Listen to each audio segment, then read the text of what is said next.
Estas lecciones de paz sobre los procesos declarativos, sobre los procesos arbitrales y los procesos ejecutivos, representa una parte muy importante de la obra que nosotros hemos venido elaborando durante tantos años de actividad académica.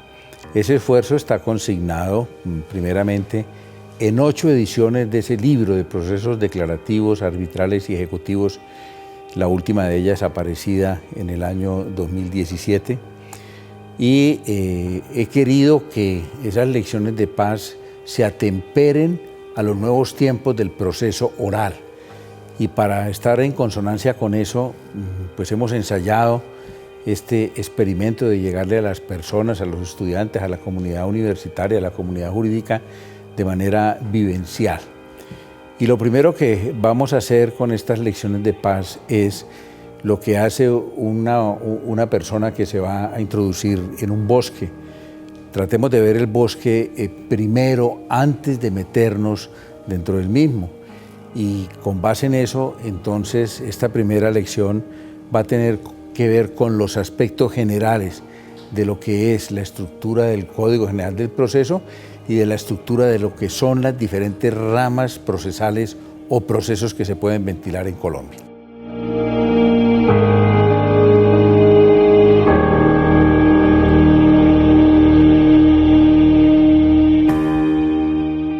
Lo primero que vamos a tratar de establecer en estos aspectos generales del Código General del Proceso es la estructura del Código General del Proceso. El Código General del Proceso se compone de un título preliminar donde están sentadas las bases ideológicas y filosóficas del nuevo proceso civil, comercial y de familia. Por ejemplo, el principio de la oralidad, el principio de la gratuidad, el principio de las dos instancias, el principio de que el juez no puede negarse a tomar decisiones cuando no tenga una norma que le indique cómo debe resolver, porque en ese evento ese juez tiene que buscar aplicar normas semejantes. En fin, están dadas las bases para que una persona transite ese código teniendo como parámetro, como filosofía, lo que está diseñado en ese título preliminar. Y ese título preliminar pues, es la antesala de los 5 libros en los que está dividido el Código General del Proceso. El primer libro versa sobre los sujetos procesales. Sujetos procesales son aquellas personas que actúan en un proceso, por eso se llaman sujetos procesales. Por supuesto, el más importante sujeto procesal es el juez, pero también aquí se contiene lo relativo al secretario, a los funcionarios del juzgado, al demandante, al demandado, a los apoderados, a los terceros, en fin, toda persona natural o jurídica que actúe en el marco de un determinado proceso. El libro segundo se denomina actos procesales. Para nosotros los abogados el concepto de acto tiene una connotación especial. Acto es toda declaración de voluntad. De manera que cuando hablamos de un acto procesal estamos haciendo referencia a una declaración de voluntad que se hace para que tenga efectos en un determinado proceso. Esos actos procesales provienen del juez o provienen de las partes. Del juez provienen las providencias, que pueden ser autos o sentencias. De las partes provienen la demanda, la contestación de la demanda, los incidentes, los recursos en toda su modalidad de recursos ordinarios, recursos extraordinarios. Pero también hace parte del conjunto de los actos procesales aquellas declaraciones de voluntad que van encaminadas a probar. Es decir, cuando hablamos de actos procesales también se hace referencia al aspecto probatorio, a todo el régimen probatorio que debe regir en un proceso de naturaleza civil, comercial y de familia. El libro tercero tiene que ver con los procesos. Aquí es donde está el epicentro de donde nosotros queremos avanzar en estas lecciones de paz. Hay un capítulo, un libro especial destinado al tratamiento y conocimiento de los procesos, por una sencilla razón, porque en materia procesal civil, mercantil y de familia no hay una sola forma procesal. Hay varias formas procesales en virtud de que son varias las formas en que se puede acudir al juez a formularle peticiones. A diferencia de lo que ocurre, por ejemplo, en materia procesal penal, en la que solamente por regla general, por vía excepcional, por regla general en materia procesal penal, existe una sola forma procesal, porque es el Estado enfrentado a una persona a la que le ha imputado cargos y que espera condenar. En materia procesal civil existen diferentes formas procesales dependiendo de lo que vaya a pedírsele al juez. Ahorita ahondaremos en ese punto. El libro cuarto tiene que ver con las medidas cautelares. ¿Qué son las medidas cautelares desde el punto de vista jurídico? Las medidas cautelares desde el punto de vista jurídico son aquellas disposiciones que se toman antes de que se profiera una sentencia y que se adoptan con el propósito de que si eventualmente esa sentencia llegara a ser favorable, se pueda cumplir. Son medidas cautelares que en el nuevo Código General del Proceso han tenido una evolución muy importante porque ya no se limitan solamente al embargo, al secuestro, la inscripción de la demanda, el depósito de personas, sino que se ha introducido el concepto revolucionario de las medidas cautelares innominadas. El libro quinto es una especie de cuarto de San Alejo del derecho procesal. Su título es el de disposiciones varias. Las disposiciones varias que están contenidas en este título son, por ejemplo, lo que tiene que ver con el exequatur, es decir, la forma en que se adelanta un trámite ante las autoridades colombianas para que una sentencia proferida por un tribunal extranjero pueda tener efectos en Colombia. O también lo relativo a cómo se practican en Colombia pruebas que hayan sido decretadas por un juez extranjero. En ese libro además se contiene lo relativo a la manera como la Agencia Nacional de Defensa Judicial debe intervenir en los procesos, lo relativo también a la vigencia del Código General del Proceso, las derogatorias que se adoptaron de una gran cantidad de disposiciones y finalmente en estas disposiciones varias se incluye todo lo que tenga que ver en relación con el tránsito de legislación. El propio Código General del Proceso previó un sistema de tránsito del Código de Procedimiento Civil al Código General del Proceso. Ahora bien, visto el Código General del Proceso de manera general, entonces adentrémonos a explicar cómo es que está distribuido el capítulo o el libro mejor de los procesos en Colombia. Los procesos en Colombia tienen 5 grandes categorías. El primer proceso previsto en la legislación colombiana es el de los procesos declarativos o de conocimiento o de cognición. Son todas voces sinónimas. ¿En qué consiste un proceso declarativo de conocimiento? Un proceso declarativo de conocimiento es aquel en el que se acude al juez para que ese juez, impuesto del conocimiento de unos hechos y de unas pruebas, termine adoptando una declaración. Obsérvese que las palabras de conocimiento y declarativo van inmersas en la definición que acabo de dar. Unos llaman a estos procesos declarativos porque les parece que lo más importante que ocurre en esos procesos es la declaración que adopta el juez después de haberse impuesto el conocimiento de unos hechos y unas pruebas. Otros lo llaman proceso de conocimiento porque creen que es más resaltable la actividad del juez cuando conoce previamente de los hechos y de las pruebas para los fines de adoptar una declaración. Esa forma de procesos declarativos tiene 2 manifestaciones o 2 subdivisiones. La primera, los procesos declarativos que yo denomino propiamente dichos. Esta clasificación no está así consignada en el Código General del Proceso, pero yo la menciono para los fines metodológicos. Estos procesos declarativos son 2, el proceso verbal y el proceso verbal sumario. Es una clasificación que se ve simplista, pero es, por supuesto, el nervio vital del proceso civil, comercial y de familia, porque el proceso verbal es el proceso que ha sustituido a lo que antes se conocía como procesos ordinarios, procesos abreviados y procesos verbales de mayor y menor cuantía.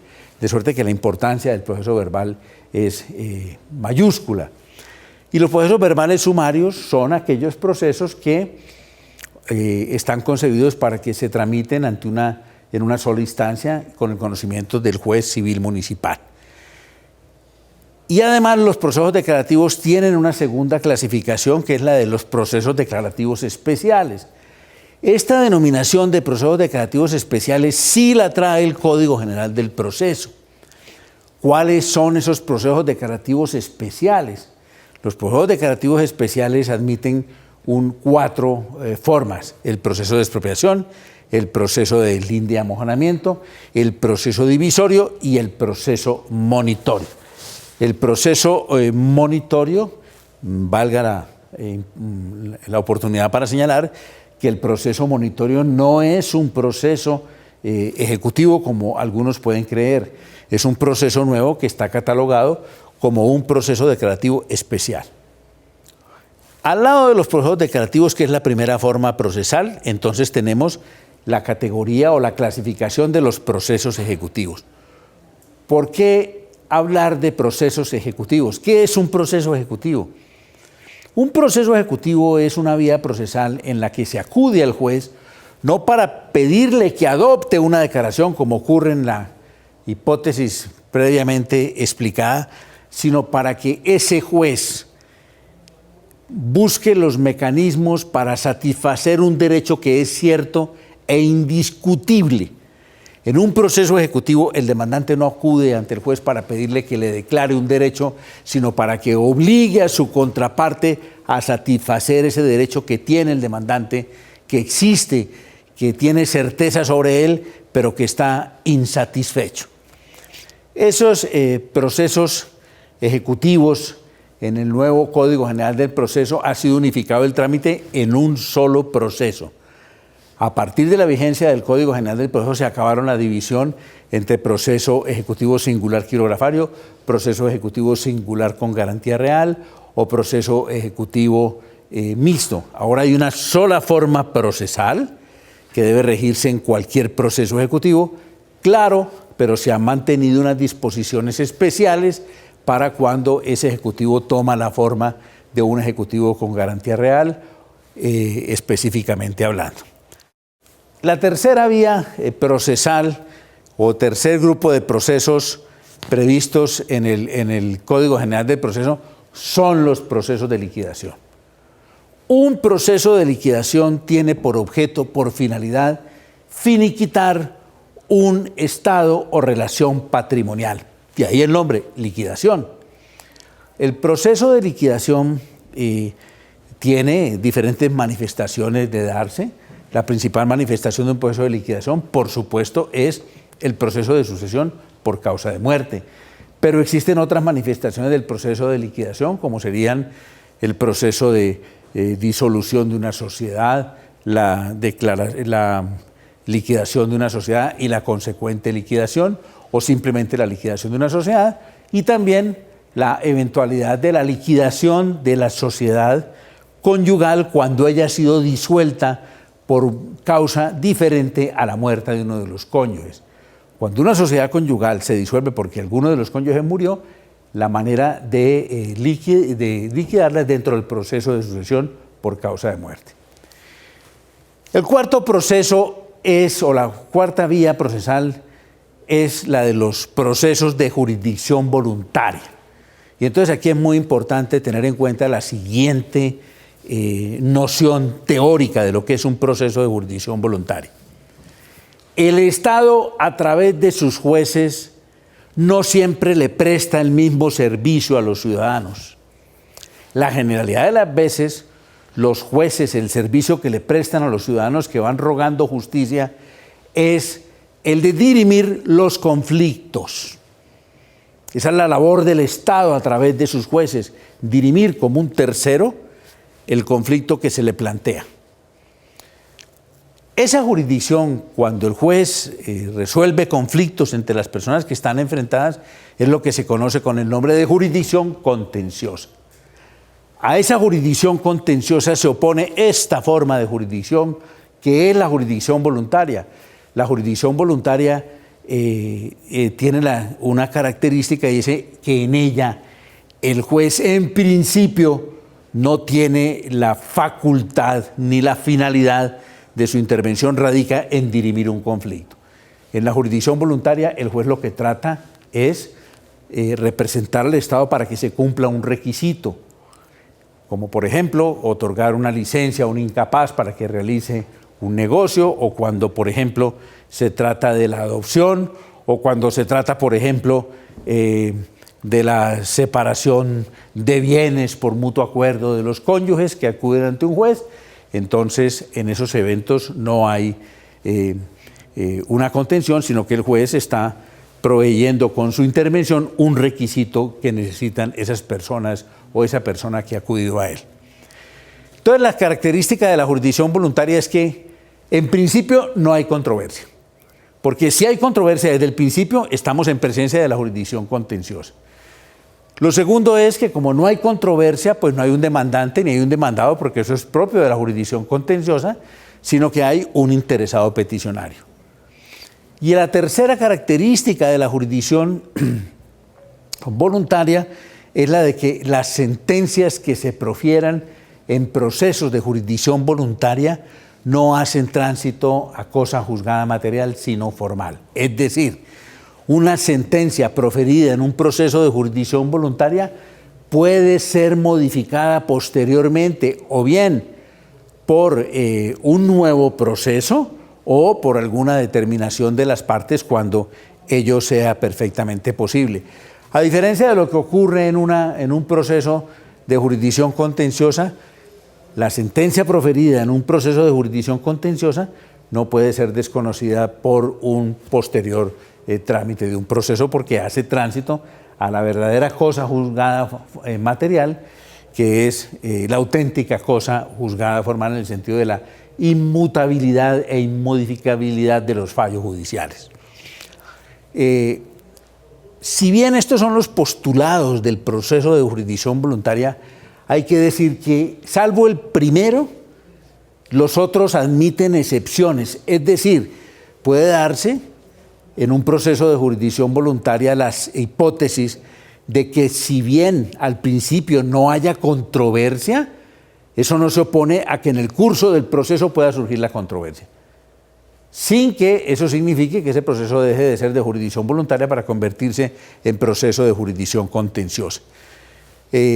Por supuesto, en los otros dos requisitos, pues es evidente que también puede darse la circunstancia de que si surge un conflicto, pues hay dos extremos de la relación jurídico-procesal y eventualmente pues hay unos fallos en algunos procesos de jurisdicción voluntaria que sí hacen tránsito a cosa juzgada material, porque en ciertas situaciones pues es evidente que esas sentencias tienen que estar en firmes para garantizar el ejercicio de los derechos futuros. Bien, el quinto grupo de procesos son los procesos arbitrales. ¿Qué son los procesos arbitrales? Los procesos arbitrales en Colombia son aquellos procesos que se ejercen a través de particulares que ejercen la función pública de administrar justicia de manera transitoria. Los procesos arbitrales están regulados en la Constitución Nacional, artículo 116 de la Constitución Política, y desarrollados en la Ley 1563 del año 2012, ley conocida en el argot parlamentario y judicial como la Ley Inestrosa, en honor al maestro Fernando Inestrosa, rector del Externado de Colombia. Los procesos arbitrales han tomado una importancia mayúscula en el desarrollo de la judicialización de los conflictos. A ellos nos vamos a referir despacio en los aspectos pertinentes. El sexto grupo de procesos que, si bien no está regulado en el Código General del Proceso, sí hace parte de la legislación nuestra, son los denominados procesos cautelares. Y entonces empiezo por llamar la atención de que no hay que confundir un proceso ejecutivo con un proceso cautelar. Un proceso ejecutivo, como ya lo dije, es aquel en el que se acude al juez provisto de un derecho cierto, indiscutible, pero que está insatisfecho, para que ese juez, mediante un procedimiento, haga efectivo ese derecho. En cambio, el proceso cautelar, como el nombre lo sugiere, es un trámite procedimental que tiene como finalidad simplemente que el juez decrete una medida cautelar, una medida de protección. En cualquiera de los demás procesos, los jueces pueden decretar las medidas cautelares autorizadas en cada caso. En un proceso declarativo, mientras se adelanta un proceso de conocimiento, el juez puede decretar una medida cautelar. Lo mismo en un proceso de liquidación o en un proceso ejecutivo, en fin. En un proceso cautelar, aquí no se busca que el juez declare un derecho. Aquí no se busca que el juez satisfaga un derecho que está insatisfecho. Aquí lo que se busca simplemente es que el juez proteja un derecho con la adopción de una medida cautelar de protección. Agotada esa medida cautelar, el asunto ha concluido. Esos procesos cautelares fundamentalmente tienen vigencia o se presentan en lo que tiene que ver con la protección de la propiedad intelectual, tanto en lo relacionado con el derecho de autor como en la protección de la propiedad industrial.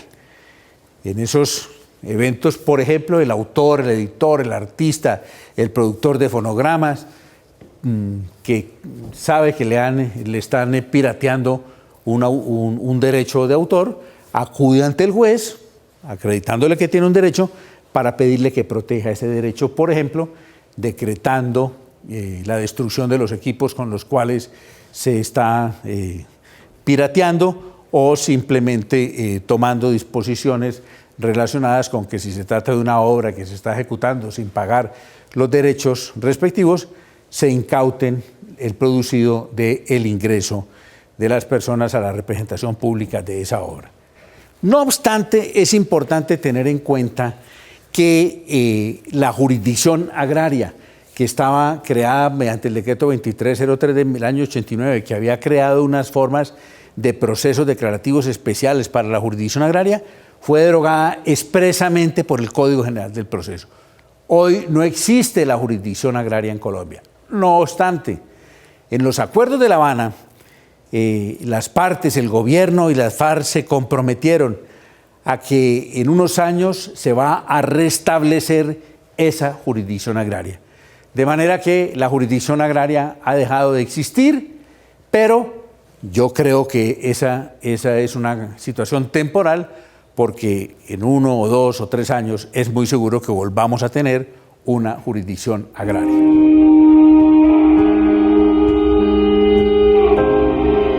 Profesor Bejarano, ¿por qué es importante el proceso?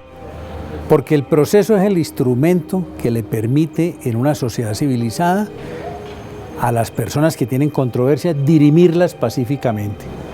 Una sociedad que no tenga la noción de que el proceso es ese mecanismo que le permite a las personas vivir en paz aún estando en discrepancia, es una sociedad que está condenada a la violencia, al desorden, a la anarquía. El proceso es un elemento de convivencia y de supervivencia.